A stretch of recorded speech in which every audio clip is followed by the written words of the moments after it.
Olá, meus amigos, meus irmãos em Cristo, estamos aqui novamente para falarmos de Bíblia, livros, filosofia e assuntos intrigantes. Se você gostou de algum dos nossos quase 200 vídeos, dê o seu joinha e compartilhe com aquela pessoa que você acha que vai aprender alguma coisa, tá? Eu quero agradecer a todos os nossos inscritos, que Deus abençoe a todos. Compartilhe, porque aqui o saber não ocupa lugar. E eu tenho um livro para beijar hoje, olha aqui, que livro lindo aqui, né? Bíblia do Pregador Pentecostal. Eu brevemente, aí nos próximos vídeos, estarei falando algumas impressões dessa Bíblia aqui, algumas críticas, sugestões, elogios e assim sucessivamente, como eu tenho feito com as outras Bíblias, e tudo vai para a playlist de Bíblias de estudos e comentários. O saber não ocupa lugar. Vamos ao que interessa. Vamos ver 5 milagres hoje. 5 milagres apenas, porque tem muito mais. 5 milagres em que a ciência tenta explicar, tá? Existe um físico chamado Colin Humphreys, acho que a pronúncia certa é essa, Colin Humphreys. Ele escreveu um livro chamado O Milagre do Êxodo. E lá nesse milagre do Êxodo ele fala muito dos milagres, da tempestade, das 10 pragas do Egito, né? Mas a gente vai falar 3 que não são as pragas do Egito dele, e as outras 2 outros historiadores, ciência, pessoal da ciência em geral aí que está pronto a querer explicar os milagres, né? Para aqueles que acreditam que o milagre aconteceu, tá? Tem uns que não acreditam e outros ficam totalmente indiferentes. Mas vamos ver esses 5 milagres. O primeiro milagre desse físico PhD, doutor em física, que é o Colin Humphreys, neste seu livro Milagre do Êxodo. Ele vai falar da passagem do Mar Vermelho, como se deu isso segundo a visão dele, como se deu esse episódio, né? Ele acredita que os egípcios passaram por uma parte onde tinha onde era raso, era a parte mais estreita de uma parte lá do Mar Vermelho. Ele deu até o nome,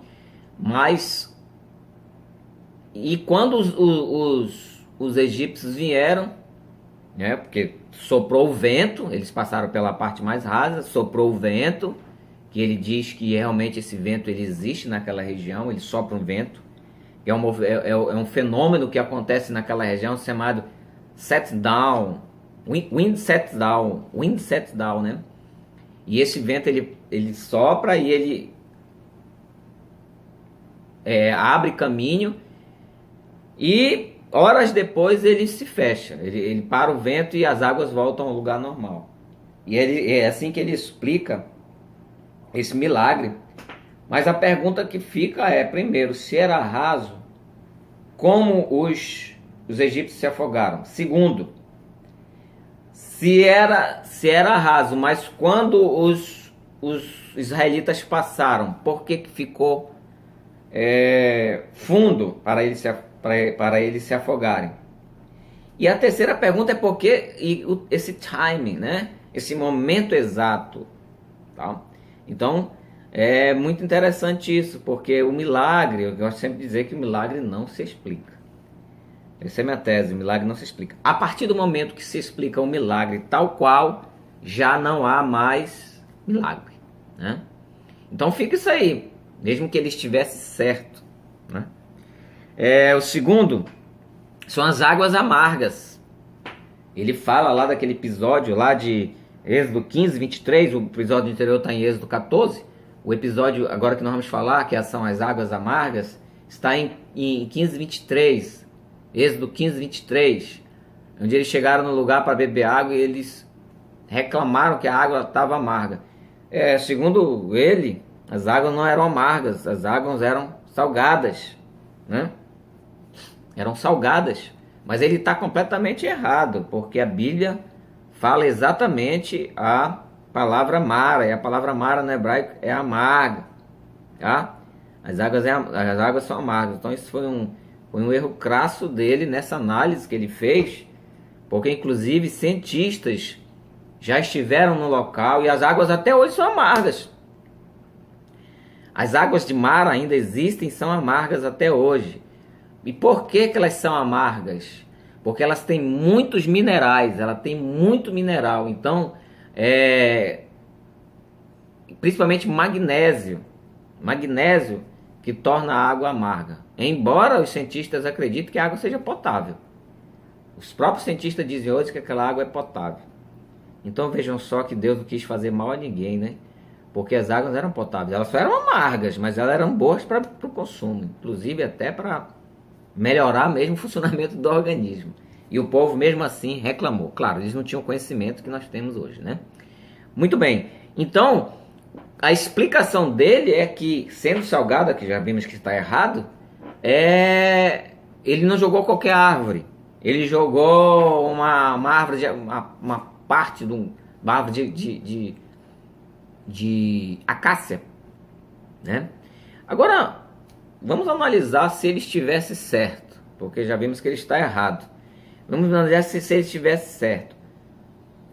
Uma árvore para dimensões daquela água não seria o suficiente para filtrar a água toda, como ele diz, como ele narra, para filtrar a água.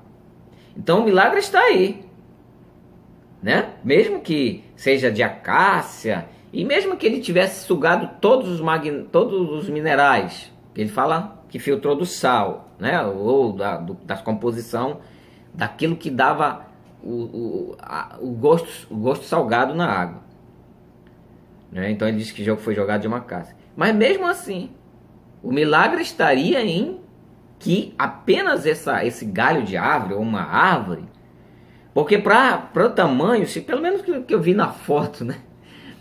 O tamanho daquelas águas ali, se isso fosse verdade, para usar como filtro, precisaria de muitas árvores para deixar toda a água livre dos minerais.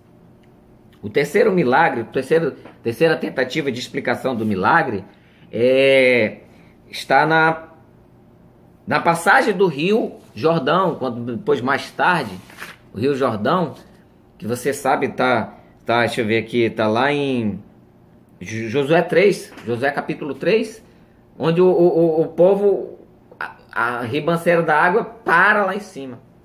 Segundo ele, foi ocasionado por um terremoto, que houve um deslizamento de terra e as águas pararam lá em cima.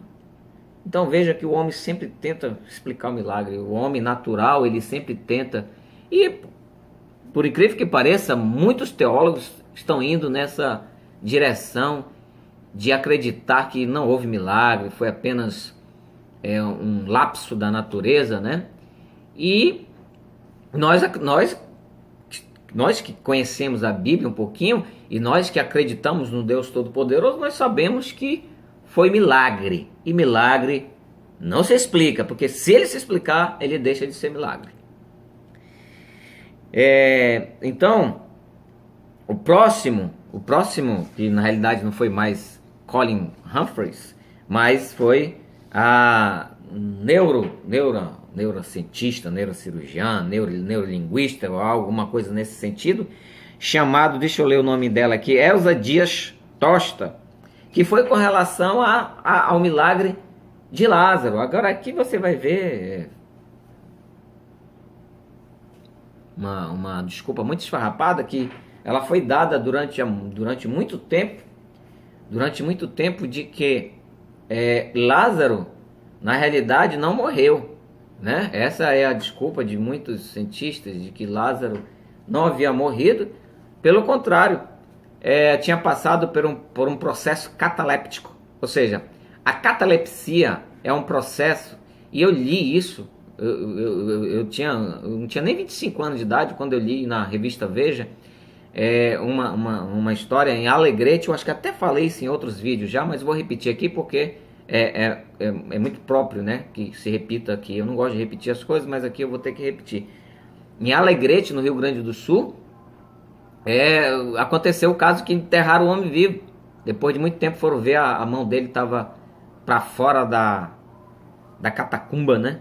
Daquele lugar onde ele tinha sido depois. Então muitas pessoas, e eu já vi outros fatos também, inclusive aqui em Manaus mesmo, já vi outros casos de pessoas que morreram com catalepsia, porque é como se a pessoa estivesse dormindo, um sono profundo em que até mesmo o coração, ele dá a impressão que parou, né? Somente uma análise muito acurada vai ver que o coração não parou. Mas qualquer coisa, a pessoa é dada como morta. Muitos médicos davam como morta há muito tempo atrás, principalmente até na década passada. Muitos médicos davam a pessoa como morta e as pessoas eram enterradas. Tá. Então isso é catalepsia. Isso é catalepsia. Então esses neuros aí dizem que que Lázaro estava com catalepsia. Mas se nós fizermos uma análise, que eu já fiz essa análise acurada de João 11, onde narra a morte e a ressurreição de Lázaro, nós vamos ver dois casos muito interessantes, né? Primeiro que Jesus sabia que para o judeu da época, que nós sabemos hoje que é catalepsia, mas que para o judeu da época a alma ficava girando em torno do corpo até 3 dias, então eles não acreditavam. Eles não acreditavam que uma pessoa ficasse... Se uma pessoa fosse ressuscitada até 3 dias, aqueles bambambam da época acreditavam que era por causa da alma ficava rondando o corpo ainda. Então Jesus quebrou esse paradigma. Jesus quebrou esse paradigma porque ele deixou Lázaro 4 dias morto. Então acabou com essa desculpa de dizer que o corpo estava rondando por cima, a alma estava rondando em cima do corpo. Então acabou-se isso aí. Jesus, você vai ver que parece que Jesus, pelo relato, foi proposital, porque ele ia fazer o milagre e ficou demorando. A Bíblia usa bem essa. Demorou-se